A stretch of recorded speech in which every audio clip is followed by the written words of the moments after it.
श्री राम जय जय राम, श्री राम जय जय राम। ओम श्री गणेशाय नमः, ओम श्री गुरुवे नमः, ओम श्री सीतारामचंद्राभ्याम नमः, उमा महेश्वराभ्याम नमः। ओम श्री एकादशमुखी दक्षिणेश्वर धाम सरकारसी हनुते नमः। शांताकारं भुजगशयनं पद्मनाभं सुरेशं विश्वाधारं गगनसदृशं मेघवर्णं शुभांगं लक्ष्मीकान्तं कमलनयनं योगिभिर्ध्यानगम्यं वन्दे विष्णुं भवभयहरं सर्वलोकैकनाथं। यं ब्रह्मा वरुणेन्द्ररुद्रमरुतः स्तुवन्ति दिव्यैस्तवैः वेदैः साङ्गपदक्रमोपनिषदैर्गायन्ति यं सामगा ध्यानावस्थितद्गतेन मनसा पश्यन्ति यं योगिनो यस्यान्तं न विदुषुरासुरगणा देवाय तस्मै नमः। नीलाम्बुजश्यामलकोमलाङ्गं सीतासमारोपितवामभागं पाणौ महासायकचारुचाक्ष्मं नमामि रामं रघुवंशनाथं। श्लोकाभिरामं रणरङ्गधीरं राजीवनेत्रं रघुवंशनाथं। कारुण्यरूपं करुणाकरं तं श्रीरामचन्द्रं शरणं प्रपद्ये। वंशी विभूषितकरान्नवनीरदाभात् पीताम्बरादरुणबिम्बदलाधरोष्ठात् पूर्णेन्दुसुन्दरमुखादरविन्दनेत्रात् कृष्णात् परं किमपि तत्त्वमहं न जाने। भवानी शंकरो वन्दे श्रद्धाविश्वासरूपिणो याभ्यां विना न पश्यन्ति सिद्धा स्वान्तस्त्वमीश्वरम्। मनोजवं मारुततुल्यवेगं हितेन्द्रियं बुद्धिमतां वरिष्ठं वातात्मजं वानरयूथमुख्यं श्रीरामदूतं शरणं प्रपद्ये। मूकं करोति वाचालं पङ्गुं लङ्घयते गिरिं यत्कृपातमहं वन्दे परमानन्दमाधवम्। गुरुर्ब्रह्मा गुरुर्विष्णु गुरुर्देवो महेश्वरः गुरु साक्षात् परब्रह्म तस्मै श्री गुरुवे नमः। अज्ञानान्धकारस्य ज्ञानाञ्जनशलाकया चक्षुरुन्मीलितं येन तस्मै श्री गुरुवे नमः। श्री राम जय राम, श्री राम जय जय राम। सत्संग क्रम में आज श्रीमद्भागवत भागवत गीता के अध्याय 8 के 26वें श्लोक से आगे का व्याख्यान कथन स्मरण किया जा रहा है, जिसमें भगवान जो है शुक्ल और कृष्ण की गति का वर्णन बता रहे हैं कि शुक्ल पक्ष और कृष्ण पक्ष में जो मरते हैं उनकी क्या गति होती है। शुक्ल कृष्ण गति हेते जगतः शाश्वते मते एकया यात्यनावृत्तिम मन्यया वर्तते पुनः। भगवान कहते हैं क्योंकि शुक्ल और कृष्ण ये दो गतियाँ जो होती हैं, तो ये दोनों गतियाँ अनादिकाल से जगत अर्थात प्राणी मात्र के साथ संबंध रखने वाली हैं, और इनमें से एक गति में जाने वाले को लौटना नहीं पड़ता और दूसरी गति में जाने वाले को लौटना पड़ता है। शुक्ल कृष्ण गति हेते जगता शाश्वती मते। शुक्ल और कृष्ण अर्थात ये दोनों मार्ग हैं, इन दोनों मार्गों का संबंध जो है जगत के सभी चर और अचर प्राणियों के साथ रहता है। इसका तात्पर्य है कि ऊर्ध्वगत के साथ मनुष्य का तो साक्षात संबंध है और चर अचर प्राणियों का परंपरा से संबंध है। कारण कि चर अचर प्राणी क्रम से अथवा भगवत कृपा से कभी ना कभी मनुष्य जन्म में आते ही हैं, और मनुष्य जन्म में किए हुए कर्मों के अनुसार ही ऊर्ध्वगति, मध्य गति और अधोगति होती है। अब वे जो ऊर्ध्वगति को प्राप्त करें अथवा ना करें, पर उन सबका संबंध ऊर्ध्वगति अर्थात शुक्ल और कृष्ण गति के साथ है ही। अब जब तक मनुष्यों के भीतर असत अर्थात विनाशी वस्तुओं का आदर है, कामना है, तब तक वे कितनी ही ऊंची भोग भूमि में क्यों ना चले जाएं, यहाँ पर असत वस्तु का महत्व रहने से उनकी कभी भी अधोगति हो सकती है। इसी तरह जो है परमात्मा के अंश होने से उनकी कभी भी ऊर्ध्वगति हो सकती है। इसलिए जो है साधक को हर दम सधक सावधान रहना चाहिए और अपने अंतःकरण में विनाशी वस्तुओं को महत्व नहीं देना चाहिए। सदैव उसको सतर्क सावधान रहना चाहिए। अब इसका तात्पर्य क्या हुआ? इसका तात्पर्य यह है कि परमात्मा प्राप्ति के लिए किसी भी लोक में योनि में कोई बाधा नहीं है। इसका कारण क्या है? इसका कारण यह है कि परमात्मा के साथ किसी भी प्राणी का कभी संबंध विच्छेद होता ही नहीं, अर्थात अतः न जाने कब और किस योनि में वह परमात्मा की तरफ चल दे। इस ऐसे देखा जाए तो इस दृष्टि से साधक को किसी भी प्राणी को घृणा की दृष्टि से देखने का अधिकार नहीं है। अब आगे इसीलिए चौथे अध्याय में भगवान ने कहा है, योग को अव्यय कहा है। जैसे योग अव्यय है, ऐसे ही ये शुक्ल और कृष्ण ये दोनों गतियां भी अव्यय हैं, शाश्वत हैं, अव्यय हैं, शाश्वत हैं। अर्थात ये दोनों गतियां निरंतर रहने वाली हैं, अनादिकाल से हैं और जगत के लिए अंतकाल तक चलती रहेंगी। हाँ, एकया यात्यनावृत्तिन मन्यया वर्तते पुनः। तो एक मार्ग से अर्थात शुक्ल मार्ग से जो गए हुए साधारण परायण जो है साधक हैं, वो अनावृत्ति को प्राप्त होते हैं। जो शुक्ल मार्ग से जाते हैं साधक, वो अनावृत्ति को प्राप्त होते हैं, अर्थात ब्रह्मलोक में जाकर फिर ब्रह्मा जी के साथ ही मुक्त हो जाते हैं और बार बार जन्म मरण के चक्कर में नहीं पड़ आते। और जो दूसरे मार्ग से अर्थात कृष्ण मार्ग से जाते हैं, वे मनुष्य बार बार जन्म मरण के चक्कर में आते रहते हैं। अब जो है आगे भगवान दोनों मार्गों को जानने का महात्म बता रहे हैं कि दोनों मार्गों का क्या महात्म है। नैते श्रुति पार्थो जानन योगी मुह्यति कश्चन तस्मात् सर्वेषु कालेषु योग युक्तो भवार्जुन। हे पथानंदन, इन दोनों मार्गों को जानने वाला कोई भी योगी मोहित नहीं होता। अतः हे अर्जुन, तू सब समय में योग युक्त हो जा। कहते हैं कि शुक्ल नैति श्रुति पाथ जानन योगी मुह्यत कश्चन, अर्थात शुक्ल मार्ग जो है वो प्रकाशमय है और कृष्ण मार्ग जो है वो अंधकारमय है। अब जिसके अंतःकरण में उत्पत्ति विनाशील वस्तुओं का महत्व नहीं है और जिनका उद्देश्य जो है उद्देश्य ध्येय में प्रकाश अर्थात ज्ञान स्वरूप परमात्मा ही है, ऐसे वे परमात्मा की तरफ चलने वाले साधक जो है शुक्ल मार्गी हैं और उनका मार्ग प्रकाशमय है।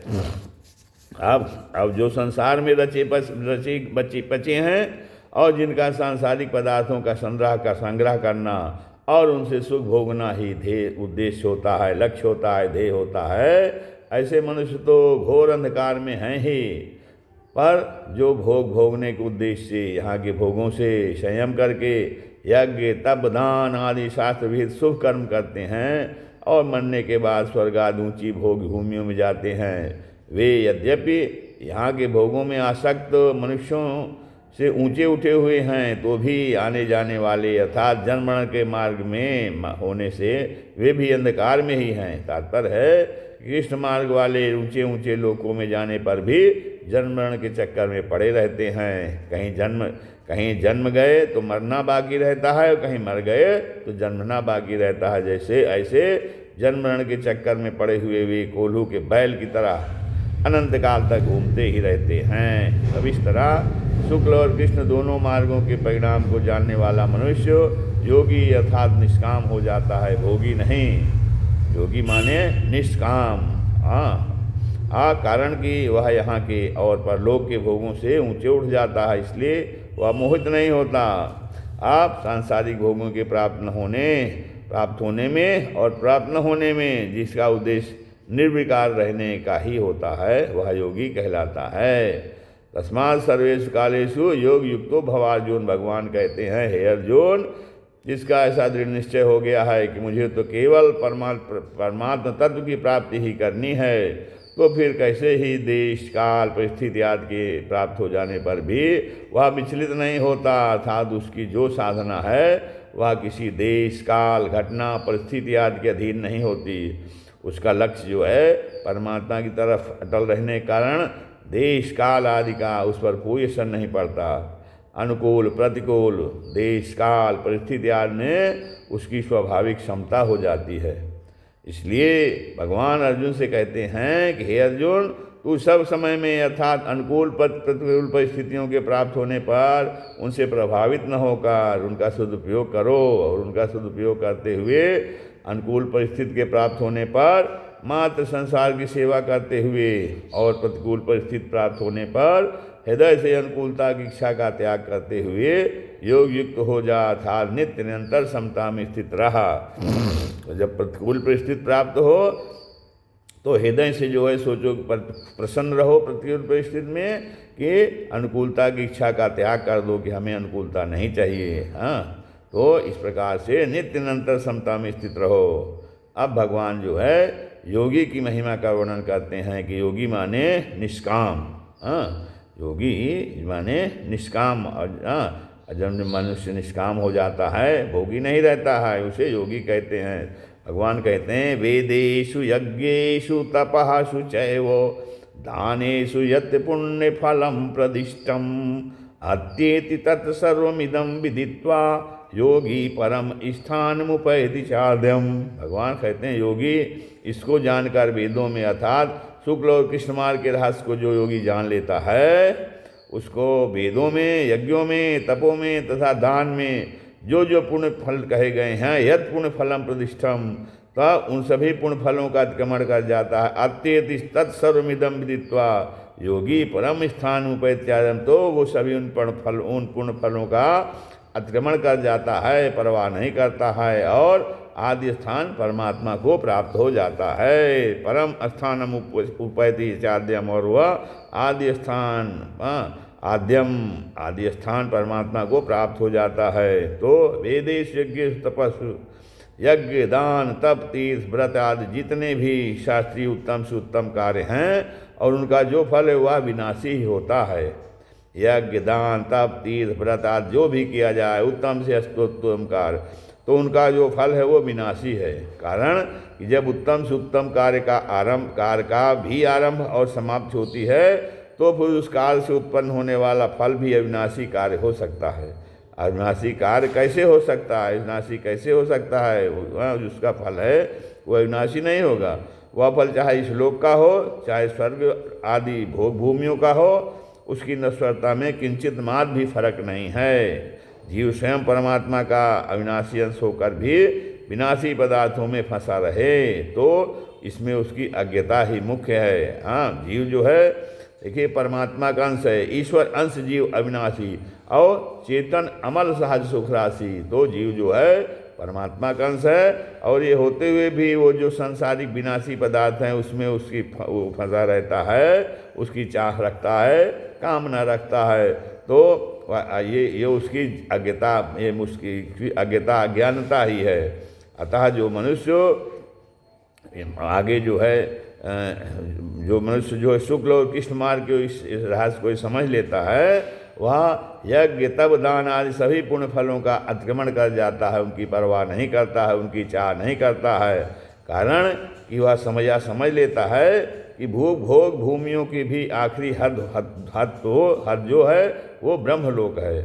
वहाँ जाने पर भी लौटकर पीछे आना पड़ता है, परंतु भगवान को प्राप्त होने पर लौटकर नहीं आना पड़ता। और साथ साथ यह भी समझ लेता है कि मैं तो साक्षात परमात्मा का अंश हूँ, तथा ये जो प्राकृत पदार्थ हैं ये नित्य निरंतर अभाव में नाश में जा रहे हैं। तो फिर वह नाशवान पदार्थों में, भोगों में नहीं फंसता है, और भोगों में न फंसकर भगवान के ही आश्रित हो जाता है। अब फिर कहते हैं कि इसलिए वह आदि स्थान जो है परमात्मा का, आदि स्थान अर्थात परमात्मा को प्राप्त हो जाता है।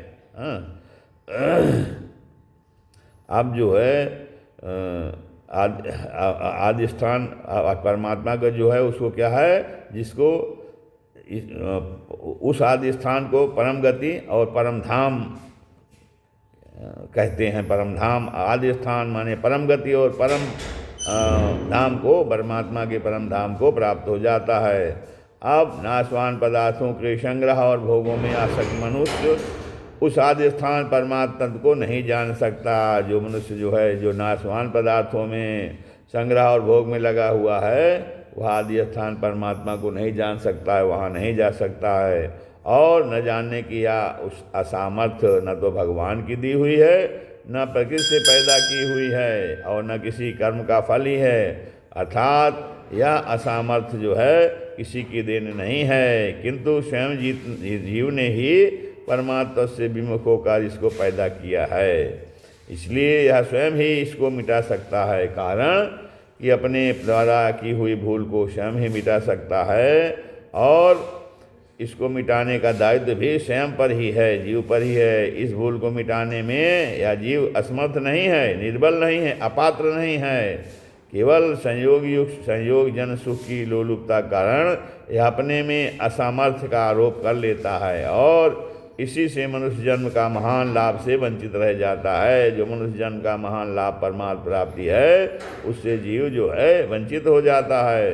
यहाँ इसलिए मनुष्य को संयोग जन सुख की लोलुपता का त्याग करना चाहिए और उसको त्याग करके मनुष्य जन्म को सार्थक बनाने के लिए नित्य निरंतर उद्यत रहना चाहिए, परिश्रम करना चाहिए, प्रयत्न करते रहना चाहिए। हाँ, फिर आगे भगवान जो है पहले भगवान ने योगों की महिमा कही और फिर अर्जुन को योगी हो जाने के लिए आज्ञा दी, सलाह दिया। और यहाँ भगवान पहले अर्जुन को योगी होने की आज्ञा देते हैं, फिर बाद में योग की महिमा बता रहे हैं। तो इसका तात्पर्य है कि पहले भगवान जो योग भ्रष्ट का प्रसंग जो उन्होंने बताया है, उसके विषय में अर्जुन के मन में संदेह था कि वह कहीं नष्ट भ्रष्ट तो नहीं हो जाता। इस शंका को दूर करने के लिए भगवान ने कहा कि कोई किसी भी तरह से योग में लग जाए तो उसका पतन नहीं होता है। इतना ही नहीं, इस योग का जिज्ञास मात्र भी शब्द ब्रह्म का अतिक्रमण कर जाता है। इसलिए भगवान कहते हैं कि योगी की महिमा पहले कही और फिर अब अर्जुन को योगी होने की आज्ञा दिया। हाँ, यहाँ अर्जुन का प्रश्न यह है कि नियतात्मा पुरुषों के द्वारा आप कैसे जानने में आते हैं? नियतात्मा, तो इस प्रश्न का उत्तर भगवान देते हैं कि जो सांसारिक पदार्थों से सर्वथा विमुख होकर केवल मेरे परायण होता है, उस योगी के लिए मैं सुलभ हूँ। इसलिए पहले तो योगी हो जा, ऐसी आज्ञा दी और फिर आगे फिर योगों की महिमा कही।